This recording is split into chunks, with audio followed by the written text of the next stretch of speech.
Hey guys, what's going on? Welcome to a brand new episode of Disney Infinity Toy Box TV, the official weekly webcast. I'm John. And I'm Allison. This is your go-to destination for all the latest and greatest news about Disney Infinity. So this week we're going to celebrate the winners of our Aladdin challenge, give you your next challenge, and we've also added a ton of new fun segments that are going to be really useful for you. So definitely stick around for the rest of the show. Yeah, absolutely. And I've got to say, Allison and the entire team was looking at all the submissions this week, and you genies out there definitely granted our wishes. These Toy Box submissions were so cool, and it was super hard to pick the 5 best ones. But Allison, I think you've done it. Oh yeah, we have. Let's check them out. You really came up with some ingenious approaches to this challenge, and we can't wait to share what you dreamed up. First up at number 5, we have carpet cleaning created by Papa Echo. Even the Cave of Wonders gets a little dusty sometimes, and in this case, the magic carpet has as well. This puzzle-based toy box tasks you to hit a series of triggers that will move the carpet cleaning process forward and get Genie's favorite flying friend into tip-top shape. Very unique and very fun stuff. Next at number 4, we have Jafar's Revenge created by Blue Spidey Dude. This is the first of 2 toy boxes in the top 5 that challenge you to directly take on the nefarious villain Jafar. Are you brave enough to see things through? Nice job, Blue Spidey Dude. And coming up next at number 3, we have Acrobat Market created by Indiana Joel 89. Okay, we know that a ton of you have great memories of the classic 16-bit version of the Aladdin video game. And this toy box really honors its memory with a great recreation that will really take you back in time. Exceed the guards in the market to reach the palace and save Jasmine. And at number 2, we have Jafar's Wish created by Vault of Villains. Again, who doesn't love the idea of going toe-to-toe with the evil Jafar? This time, he's transformed into a giant snake with the intent of crushing you before you can save Jasmine. You'll need to navigate across fiery lava pools and perilous cliff ledges to make your way to the battle location and then have it out with Jafar while armed with a paintball gun. This clever level design required a few playthroughs on our end to make it to the end, but every bit of it was fun and compelling. And in the number 1 slot for the best of the best worldwide, we have Al's Quest created by Mighty Gidas. Play Aladdin's adventure tale as you've never seen it before, toy box style. Brave the perils of the Cave of Wonders, find Jasmine and sweep her off her feet, and then continue onto an epic climax featuring an incredibly fun magic carpet ride. Thanks again for all of your submissions, everyone. We really know what it means to be a toy box artist, and every time you contribute a new creation, the Disney Infinity experience becomes more and more powerful and exciting for everyone. Hey guys, quick trivia question for you. What is the name of Jafar's sidekick and pet parrot? Write your answers in the comments or on the forums. All right guys, let's talk about your next challenge. Yes, and for this next challenge, I am so excited to announce that we are going to be officially doing the Arcade Game Challenge.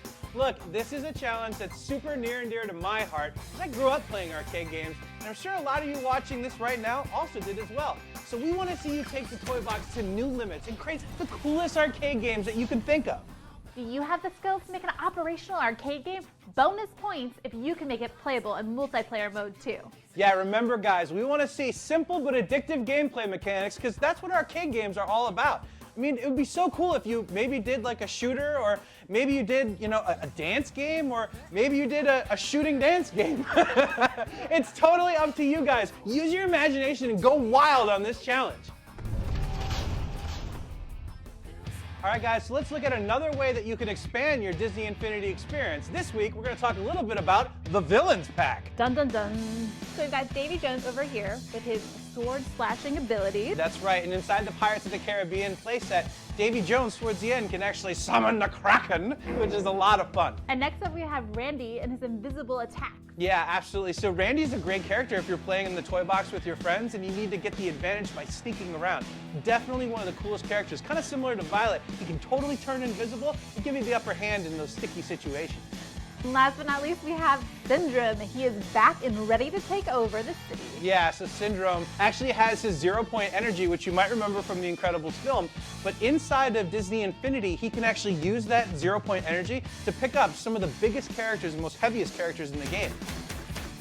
All right, so for all you guys out there watching Disney Infinity Toy Box TV right now, we actually are going to the special part of the show where we bring in someone that's actually worked on the game for you to get to know a little bit better.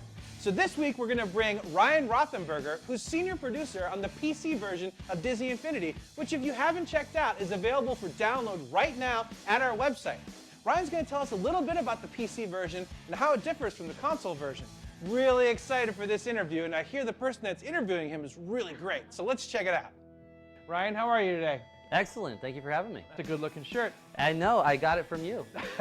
So Ryan, I want everyone out there right now that's watching this to know all about the incredible version of Disney Infinity that you've been in charge of. So why don't you let everybody out there know a little bit about it? Absolutely. So the PC version is free to download. So you can go to disney.com/infinity and download the PC version for free. Now the PC version is basically a companion piece to the console, or at least that's what it has been for the longest amount of time. So what that means is you can play on the PC version. If you have the console, all of your progress that you've done for unlocking toys will immediately carry over. Power of the cloud. That's right. If you've logged in with Disney ID, the cloud will download all of your progress over to PC. Is there anything about the PC version other than the controls that's totally different that we won't see in any other version of Infinity? Absolutely. One of the things that we actually added for the PC version is a daily reward. What that means is if you come back and play the PC version every day for a week, we'll actually give you a Toy Box toy just for showing up and playing the game that day. On the 4th visit of that week, actually, we will give you an entirely new adventure to play with. You'll unlock all the adventures we have, all the toys that we were going to give you anyway. You get it all for free. Actually sounds like a great deal, and given that there's thousands of toys in the toy box, sounds like a pretty quick way to get into having a lot of fun. Yeah. Well, thanks a lot, Ryan, for coming on to talk, man. Absolutely. Thanks, Ryan. It's great having you on, and we want to hear your thoughts. Have you downloaded the PC version yet? Let us know what you think. And remember, it's a great way to expand your Disney Infinity experience. All right, guys, let's see what's buzzing this week on social media. Oh, whoa, now check this out. Paul actually did a custom paint job on his Disney Infinity Elsa figure. This thing's sweet. Let's hop on over to Twitter where Post-it Pat shares off this cool photo of Olaf and Anna and Elsa. Yeah, it looks like Olaf got hyped with the goo gun. And before we go, we have this week's Toy Box tutorials from the guys at Avalanche Software, who made Disney Infinity. These will help inspire you as you start jamming away on your next great Toy Box creation. Hey players, today I'm going to show you the toy box I made for the Arcade Toy Box Challenge. I chose to make a game based on the old arcade classic Skee-Ball. It's obviously not an exact recreation, but this version can get a little crazy and it is still pretty fun. In this game you must either be a Carvatar or drive a vehicle that can tow towable wrecking balls, like the train. You score by throwing the wrecking balls into the baskets on the course. Your avatar also counts as a point when you go into a basket. I used a few different creativity toys to make this all work. I used trigger areas to detect when the ball or the player scores, and a counter to keep track of all the scores. To make the wrecking ball spawn work properly and fast enough, I used 2 replayers that are linked to the starting gates which respawn the wrecking balls for every jump. So there you go. There's a quick look at my arcade game. Good luck on yours. I have another quick tip for you guys. I'm going to show you how to make a goal or basket count for more than 1 point. In this toy box, the different goals count for 1, 2, 3, and 4 points, depending on which basket was scored in. However, it is only possible to have a single input increase the counter by 1. So to make this work, I connected the goals to send a signal to the counter once, and then send an additional signal to an extra button for each extra point the player should earn. The extra buttons then send a signal to the counter to make sure the player is getting the score they deserve. So there you go. That's how you can make a goal or basket count for more than 1 point. Thanks for watching. All right, guys, so that's it for this week. Be sure to tune in next week for a brand new episode of Disney Infinity Toy Box TV. Until next time, start cranking on those arcade toy boxes. They're due by March 5th. Yeah, have a great week, guys. And remember, if you can dream it, You can do it.